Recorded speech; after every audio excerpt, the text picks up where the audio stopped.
ಕೆರೆಯಲ್ಲಿ ರಸಗೊಬ್ಬರಕ್ಕಾಗಿ ರೈತರು ಪರದಾಡ್ತಾ ಇದ್ದಾರೆ. ಜಗಳೂರಿನಲ್ಲಿ ಯೂರಿಯಾ ಗೊಬ್ಬರಕ್ಕಾಗಿ ರೈತರು ಒದ್ದಾಡ್ತಾ ಇದ್ದಾರೆ. ಗೊಬ್ಬರ ಸಿಗ್ತಾ ಇಲ್ಲ ಅಂತ ಹೇಳಿ.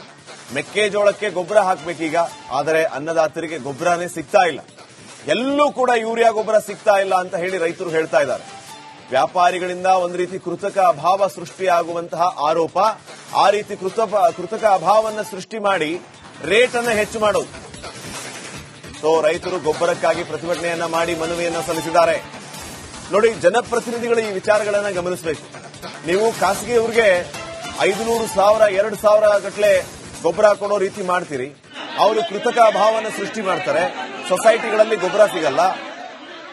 ಇಲ್ಲಿ ಬೇರೆ ಕಡೆ ಹೋಗೋಣ ಅಂತಂದ್ರೆ 200 ರೂಪಾಯಿ, 270 ರೂಪಾಯಿ ಸಿಗುವಂತ ಗೊಬ್ಬರ 500, 600 ರೂಪಾಯಿ ಮಾರ್ತಾರೆ ಇವರು. ರೈತರಿಗೆ ಗೊಬ್ಬರ ಸಿಗೋದು ರೀತಿಯಲ್ಲಿ ಕೃತಕ ಅಭಾವವನ್ನು ಸೃಷ್ಟಿ ಮಾಡೋದು, ಆಮೇಲೆ ಇದ್ದ ಕಡೆ ಬೇಕಾಬಿಟ್ಟಿಯಾಗಿ ಮಾರೋದು. ಎಲ್ಲ ಕಡೆನೂ ರೈತರೇ ಸಾಯೋದು. ಇದನ್ನ ಸರ್ಕಾರ ಯಾಕೆ ಗಮನಿಸಬಾರದು? ಗೊಬ್ಬರ ಸಿಗುವಂತೆ ಮಾಡಬೇಕು ಅನ್ನದಾತರಿಗೆ. ನೋಡಿ, ಅಲ್ಲಿ ರೈತರು ಯಾವ ರೀತಿ ಪರದಾಡ್ತಾ ಇದ್ದಾರೆ ಗೊಬ್ಬರಕ್ಕೆ. ಪಾಪ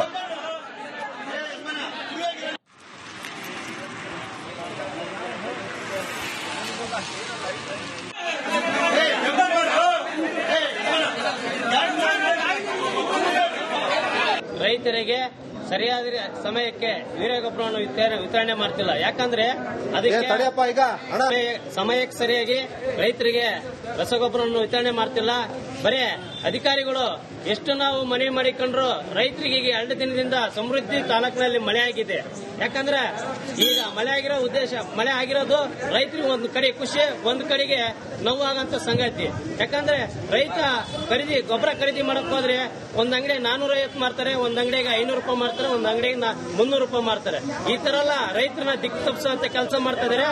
ಇಲ್ಲಿ ಸಂಬಂಧಪಟ್ಟ ಅಧಿಕಾರಿಗಳು ಅವರ ವಿರುದ್ಧ, ಅವ್ರ ಮೇಲೆ ಕಾರ್ಯಕರ್ತರು ನಾವು ಯೂರಿಯಾ ಗೊಬ್ಬರಕ್ಕೆ ಹೋರಾಟ ಮಾಡ್ತಾ ಇದ್ವಿ. ಖಾಸಗಿಯಲ್ಲಿ ಅವರು ಬಚ್ಚಿಟ್ಟು ರೈತರಿಗೆ ಅನ್ಯಾಯ ಮಾಡ್ತಾ ಇದಾರೆ.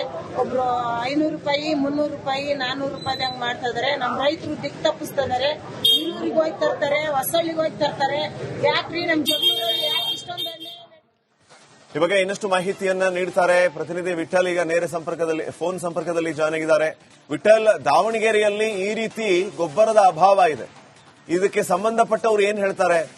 ಎಷ್ಟು ಪಾಳಿಯಲ್ಲಿ ನಿಂತರೂ ಕೂಡ ಗೊಬ್ಬರ ಸಿಗ್ತಾ ಇಲ್ಲ, ಕೃತಕ ಅಭಾವ ಸೃಷ್ಟಿ ಮಾಡ್ತಾ ಇದ್ದಾರೆ ಅನ್ನುವಂತಹ ಒಂದು ಆರೋಪವನ್ನು ಕೂಡ ರೈತರು ಮಾಡ್ತಾ ಇದ್ದಾರೆ. ಇದು ಯಾವುದು ಕೂಡ ಸರ್ಕಾರದ ಗಮನಕ್ಕೆ ಇಲ್ವಾ?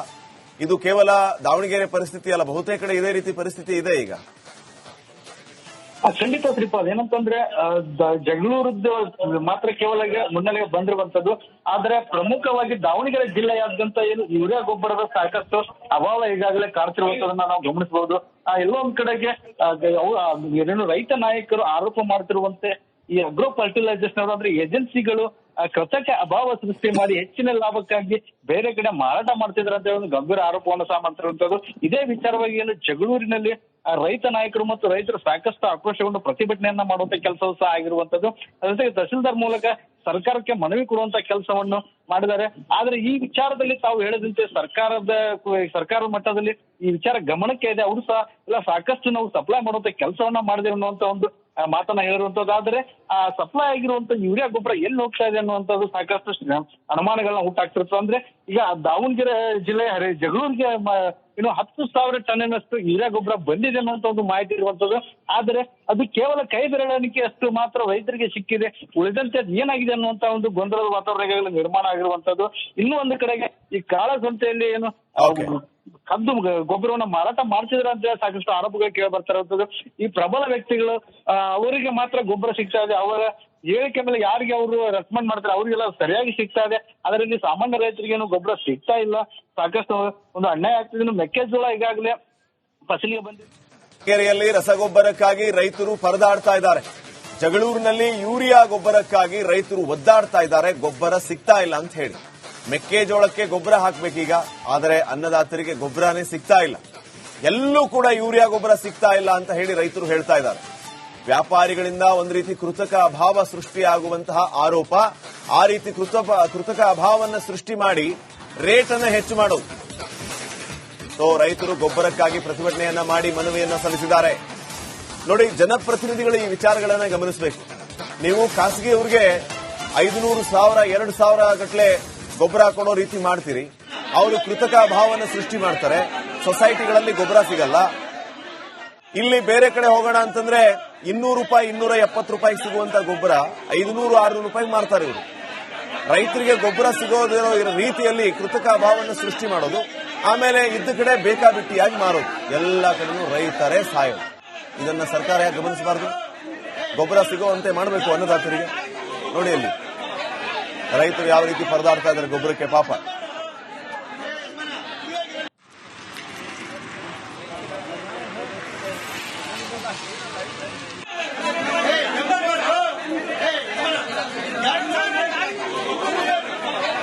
ರೈತರಿಗೆ ಸರಿಯಾದ ಸಮಯಕ್ಕೆ ಯೂರಿಯಾ ಗೊಬ್ಬರವನ್ನು ವಿತರಣೆ ಮಾಡ್ತಿಲ್ಲ. ಯಾಕಂದ್ರೆ ಅದಕ್ಕೆ ಸಮಯಕ್ಕೆ ಸರಿಯಾಗಿ ರೈತರಿಗೆ ರಸಗೊಬ್ಬರವನ್ನು ವಿತರಣೆ ಮಾಡ್ತಿಲ್ಲ. ಬರೀ ಅಧಿಕಾರಿಗಳು ಎಷ್ಟು ನಾವು ಮನವಿ ಮಾಡಿಕೊಂಡ್ರು ರೈತರಿಗೆ ಈಗ 2 ದಿನದಿಂದ ಸಮೃದ್ಧಿ ತಾಲೂಕಿನಲ್ಲಿ ಮಳೆ ಆಗಿದೆ. ಯಾಕಂದ್ರೆ ಈಗ ಮಳೆ ಆಗಿರೋ ಉದ್ದೇಶ, ಮಳೆ ಆಗಿರೋದು ರೈತರಿಗೆ ಒಂದು ಕಡೆ ಖುಷಿ, ಒಂದು ಕಡೆಗೆ ನೋವಾಗಂತ ಸಂಗತಿ.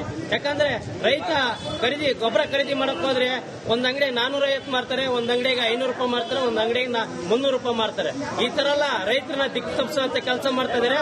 ಇಲ್ಲಿ ಸಂಬಂಧಪಟ್ಟ ಅಧಿಕಾರಿಗಳು ಅವರ ವಿರುದ್ಧ ಅವ್ರ ಮೇಲೆ ಕಾರ್ಯಕರ್ತರು ನಾವು ಯೂರಿಯಾ ಗೊಬ್ಬರಕ್ಕೆ ಹೋರಾಟ ಮಾಡ್ತಾ ಇದ್ವಿ. ಖಾಸಗಿಯಲ್ಲಿ ಅವರು ಬಚ್ಚಿಟ್ಟು ರೈತರಿಗೆ ಅನ್ಯಾಯ ಮಾಡ್ತಾ ಇದಾರೆ. ಒಬ್ರು 500 ರೂಪಾಯಿ 300 ರೂಪಾಯಿ 400 ರೂಪಾಯಿ ಹಂಗ್ ಮಾಡ್ತಾ ಇದಾರೆ. ನಮ್ ರೈತರು ದಿಕ್ ತಪ್ಪಿಸ್ತಾ ಇದಾರೆ. ಹಿರಿಯೂರಿಗೆ ಹೋಗಿ ತರ್ತಾರೆ, ಹೊಸಳ್ಳಿಗೆ ಹೋಗಿ ತರ್ತಾರೆ.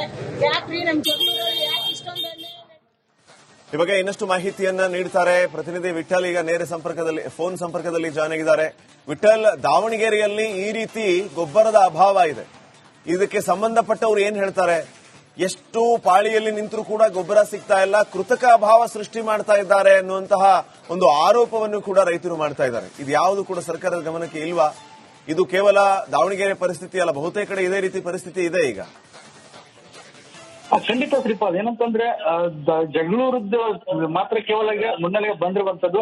ಆದ್ರೆ ಪ್ರಮುಖವಾಗಿ ದಾವಣಗೆರೆ ಜಿಲ್ಲೆಯಾದ್ಯಂತ ಏನು ಯೂರಿಯಾ ಗೊಬ್ಬರದ ಸಾಕಷ್ಟು ಅಭಾವ ಈಗಾಗಲೇ ಕಾಡ್ತಿರುವಂತದನ್ನ ನಾವು ಗಮನಿಸಬಹುದು. ಎಲ್ಲೋ ಒಂದ್ ಕಡೆಗೆ ಏನು ರೈತ ನಾಯಕರು ಆರೋಪ ಮಾಡ್ತಿರುವಂತೆ ಈ ಅಗ್ರೋ ಫರ್ಟಿಲೈಸರ್ಸ್ ಅಂದ್ರೆ ಏಜೆನ್ಸಿಗಳು ಕೃತಕ ಅಭಾವ ಸೃಷ್ಟಿ ಮಾಡಿ ಹೆಚ್ಚಿನ ಲಾಭಕ್ಕಾಗಿ ಬೇರೆ ಕಡೆ ಮಾರಾಟ ಮಾಡ್ತಿದ್ದಾರೆ ಅಂತ ಒಂದು ಗಂಭೀರ ಆರೋಪವನ್ನು ಸಹ ಮಾಡ್ತಿರುವಂತದ್ದು. ಇದೇ ವಿಚಾರವಾಗಿ ಏನು ಜಗಳೂರಿನಲ್ಲಿ ರೈತ ನಾಯಕರು ಮತ್ತು ರೈತರು ಸಾಕಷ್ಟು ಆಕ್ರೋಶಗೊಂಡು ಪ್ರತಿಭಟನೆಯನ್ನ ಮಾಡುವಂತ ಕೆಲಸವೂ ಸಹ ಆಗಿರುವಂತದ್ದು. ಅದ್ರ ಜೊತೆಗೆ ತಹಸೀಲ್ದಾರ್ ಮೂಲಕ ಸರ್ಕಾರಕ್ಕೆ ಮನವಿ ಕೊಡುವಂತ ಕೆಲಸವನ್ನು ಮಾಡಿದ್ದಾರೆ. ಆದ್ರೆ ಈ ವಿಚಾರದಲ್ಲಿ ತಾವು ಹೇಳಿದಂತೆ ಸರ್ಕಾರದ ಮಟ್ಟದಲ್ಲಿ ಈ ವಿಚಾರ ಗಮನಕ್ಕೆ ಇದೆ. ಅವರು ಸಹ ಇಲ್ಲ ಸಾಕಷ್ಟು ನಾವು ಸಪ್ಲೈ ಮಾಡುವಂತ ಕೆಲಸವನ್ನ ಮಾಡಿದೆ ಅನ್ನುವಂತ ಒಂದು ಮಾತನ್ನ ಹೇಳಿರುವಂತದ್ದು. ಆದ್ರೆ ಆ ಸಪ್ಲೈ ಆಗಿರುವಂತ ಯೂರಿಯಾ ಗೊಬ್ಬರ ಎಲ್ಲಿ ಹೋಗ್ತಾ ಇದೆ ಅನ್ನುವಂಥದ್ದು ಸಾಕಷ್ಟು ಅನುಮಾನಗಳನ್ನ ಹುಟ್ಟಾಗ್ತಿರ್ತದೆ. ಅಂದ್ರೆ ಈಗ ದಾವಣಗೆರೆ ಜಿಲ್ಲೆಯ ಜಗಳೂರಿಗೆ ಇನ್ನು 10,000 ಟನ್ನಿನಷ್ಟು ಯೂರಿಯಾ ಗೊಬ್ಬರ ಬಂದಿದೆ ಅನ್ನುವಂತ ಒಂದು ಮಾಹಿತಿ ಇರುವಂತದ್ದು. ಆದ್ರೆ ಅದು ಕೇವಲ ಕೈ ಬೆರಳಿಕೆ ಅಷ್ಟು ಮಾತ್ರ ರೈತರಿಗೆ ಸಿಕ್ಕಿದೆ. ಉಳಿದಂತೆ ಏನಾಗಿದೆ ಅನ್ನುವಂತ ಒಂದು ಗೊಂದಲದ ವಾತಾವರಣ ನಿರ್ಮಾಣ ಆಗಿರುವಂತದ್ದು. ಇನ್ನೂ ಒಂದು ಕಡೆಗೆ ಈ ಕಾಳಸಂತೆಯಲ್ಲಿ ಏನು ಕದ್ದು ಗೊಬ್ಬರವನ್ನ ಮಾರಾಟ ಮಾಡ್ತಿದ್ರ ಅಂತ ಹೇಳಿ ಸಾಕಷ್ಟು ಆರೋಪಗಳು ಕೇಳಿ ಬರ್ತಾ ಇರುವಂತದ್ದು. ಈ ಪ್ರಬಲ ವ್ಯಕ್ತಿಗಳು ಅವರಿಗೆ ಮಾತ್ರ ಗೊಬ್ಬರ ಸಿಗ್ತಾ ಇದೆ, ಅವರ ಹೇಳಿಕೆ ಮೇಲೆ ಯಾರಿಗೆ ಅವರು ರೆಕಮೆಂಡ್ ಮಾಡ್ತಾರೆ ಅವರಿಗೆಲ್ಲ ಸರಿಯಾಗಿ ಸಿಗ್ತಾ ಇದೆ. ಅದರಲ್ಲಿ ಸಾಮಾನ್ಯ ರೈತರಿಗೆ ಏನು ಗೊಬ್ಬರ ಸಿಗ್ತಾ ಇಲ್ಲ, ಸಾಕಷ್ಟು ಒಂದು ಅನ್ಯಾಯ ಆಗ್ತಿದೆ. ಮೆಕ್ಕೆಜೋಳ ಈಗಾಗಲೇ ಫಸಲಿಗೆ ಬಂದಿದೆ.